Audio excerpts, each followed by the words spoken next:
జిల్లా కోదాడలో గత రాత్రి కురిసిన వర్షానికి పెద్ద చెరువు మత్తడి దుఃఖంతో పలు కాలనీలో వరద నీరు చేరింది. సిడి సాయినగర్ లో ఇళ్లలోకి నీళ్లు రావడంతో కాలనీ వాసులు ఇబ్బందులు పడుతున్నారు. అనంతగిరి కోదాడ ప్రధాన రహదారితో పాటు సిడి సాయినగర్ లోకి నీళ్లు ప్రవహిస్తుండటంతో 2 చోట్ల ప్రయాణికులకు తీవ్ర ఇబ్బందులు పడుతున్నారు. చెరువు వాగులు గుర్రపు టెక్కలు తీయడంలో మున్సిపల్ అధికారులు విఫలమైనట్లు స్థానికులు ఆరోపించారు.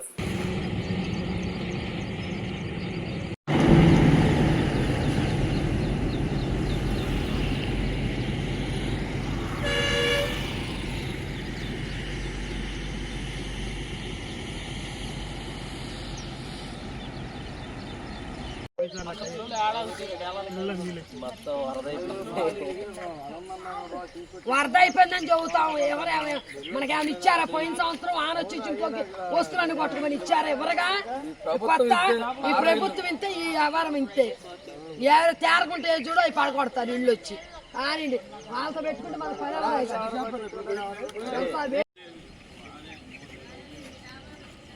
వాగే వాగు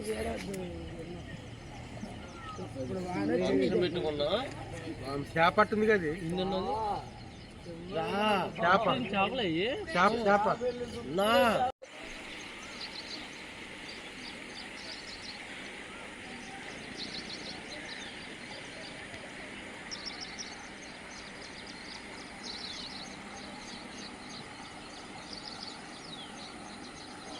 కోదాడ పట్టణంలో షిరిడి సాయినగర్ ఖమ్మం రోడ్లో ఉన్నటువంటి షిరిడి సాయినగర్ కాలనీలో వరద బీభత్సంగా నడుస్తుంది.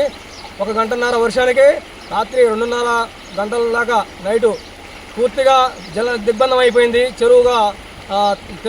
చెరువు వాతావరణం పూర్తిగా ఉంది, క్లియర్గా కట్టినట్టుగా. దయచేసి ఇప్పటికైనా అందరూ అధికారులు స్పందించి దీనికి తగిన చర్యలు తీసుకొని వెంటనే మరమ్మతులు చేపట్టవలసిందిగా కోరుతున్నాం.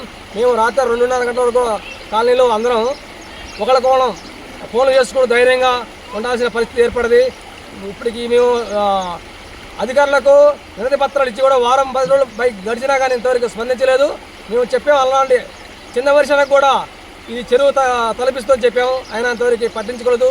మరి దీనికి ఏం చేయాలో ఏదో అధికారులు చేస్తాం. మేమైతే మాత్రం ఈరోజు రోడ్డెక్కి కాలనీ వాసులు మొత్తం కూడా వస్తారా వచ్చడానికి రెడీగా ఉన్నాం. కోదాడ షిరిడి సాయినగర్ కాలనీ వాసుల యొక్క ముఖ్య విన్నపం అండి. గత సంవత్సరం ఆగస్టు 31, సెప్టెంబర్ 1 ఆ 2 రోజులు కూడా మేము నిద్రలేని రాత్రులు గడిపాం. ఈ సంవత్సరం కూడా మళ్ళీ ఆగస్టు నెల వర్షాకాలం వస్తుంది అంటే పెళ్ళం భార్య పిల్లలందరం కూడా ప్రతి ఒక్కళ్ళం కూడా భయపడాల్సిన పరిస్థితి వస్తూ ఉంది. ఎందుకు అంటే కోదాడలో ఉన్నటువంటి చుట్టుపక్కల వరదంతా కూడా మా కాలనీ మీదే ఉంటుంది. గత సంవత్సరం మేము ఎన్నోసార్లు మున్సిపల్ అధికారులకి ప్రభుత్వ అధికారులకి విన్నవించుకున్నా కానీ కనీసం ఇంతవరకు వచ్చి చూసినటువంటి వాళ్ళు లేరు. గత 15 రోజుల నుంచి మా కమిటీ సభ్యులందరూ కూడా మా కాలనీ వాసులందరం కూడా పనిచేస్తున్నా కానీ మీడియాకి ఇస్తున్నా కానీ దయచేసి ఎవరూ కూడా మమ్మల్ని పట్టించుకున్నటువంటి దిక్కు లేదు. తెల్లవార్లు కూడా భార్య పిల్లలతోటి నిద్రలేని రాత్రులు గడపాల్సి వస్తుంది. ఏ క్షయం ఎలా జరుగుతుందో అని భయపడాల్సి వస్తుంది. కనీసం రాత్రి తెల్లవార్లు కూడా మేము సామాన్లన్నీ కూడా సర్దుకొని ఏ నిమిషమైనా సరే ఏదైనా జేసీబీలు వస్తాయేమని ఎదురు చూడాల్సిన పరిస్థితి మాకు ఎదురుపడుతుందండి. మరి ఇన్ని లక్షలు పెట్టి ఇల్లులు కొనుక్కొని ఇంత చేస్తున్నా సరే కనీసం గవర్నమెంట్ మమ్మల్ని పట్టించుకున్నటువంటి పరిస్థితి రావడం లేదు. ఎన్నోసార్లు మొత్తుకుంటున్నాం, మా సమస్యను పట్టించుకోవట్లేదు. మున్సిపల్ అధికారులు వస్తున్నారు, చుట్టపుగా వస్తున్నారు, పైపైన చూస్తున్నారు, వెళ్ళిపోతున్నారు. కానీ మమ్మల్ని ఏమాత్రం కూడా మేము చెప్పినటువంటి విషయాల్ని పట్టించుకున్నటువంటి పరిస్థితి లేదు. దయచేసి ప్రతి ఒక్కరికి కూడా నమస్కరిస్తున్నామండి. మేము చాలా భయపడుతున్నాం. మరి ఏంటో మాకు ఈ భయం అర్థం అవ్వట్లేదు. కోదాడ మొత్తం కూడా పై ఏరియా అంతా కూడా చక్కటి నిద్రలో ఉంటే మేము నిద్రలేని రాత్రులు గడపాల్సి వస్తూ ఉంది. ప్రతి నిమిషం కూడా భయపడాల్సి వస్తూ ఉంది. ప్రతి సంవత్సరం ఇలా భయపడాలంటే ఇలా ఉండాలంటే దయచేసి మా వల్ల కాదండి.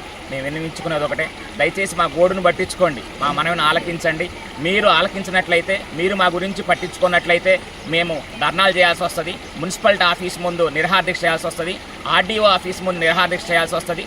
దానికి కూడా మేము వెనకాడం. మా కమిటీ సభ్యులందరం కూడా ఈరోజు పెద్ద ఎత్తున ధర్నాలు చేయబోతున్నాం. దయచేసి మాకు అందరూ సపోర్ట్ చేయండి, మమ్మల్ని చూడవలసిందే కోరుతూ ఉన్నాం. దయచేసి ఈ రాత్రి వచ్చిన వర్షానికి మేము ముందుగానే సమాచారం ఇచ్చాము అధికారికి, పై అధికారులందరికీ.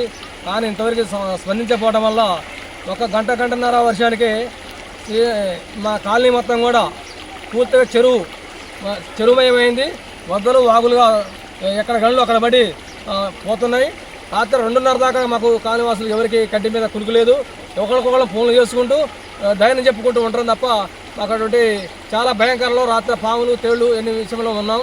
ఇప్పటికైనా సరే దయచేసి పై అధికారులు మొత్తం కింది స్థాయి నుంచి పై స్థాయి వరకు కూడా తక్షణంగా మా మీద శ్రద్ధ తీసుకొని ఈ యొక్క కాలనీ యొక్క ప్రత్యేకంగా శ్రద్ధ తీసుకొని ఈ యొక్క మరామతు చేయించి మాకు ధైర్యం చేకూర్చవలసిందిగా కోరుతున్నాం. దీని కారణం మొత్తం కూడా ఈ మున్సిపాలిటీ ఒక సిబ్బంది మాత్రమే. ఒక మున్సిపాలిటీ యొక్క ఆఫీసు వాళ్ళు తక్షణం చేయకపోతే మళ్ళీ మేము రోడ్డు ఎక్కి రస్తా చేస్తా ఖచ్చితంగా ఈ రోజు అయితే చేయని తప్పదు. మాకు ఈ 1 గంటలోపు మాకు ఈ యొక్క సమాచారం తెలుసుకొని మా కాడికి వచ్చి మాకు ఎటువంటి సమాధానం చేస్తారో చెప్పగలని మనం చేస్తున్నాం.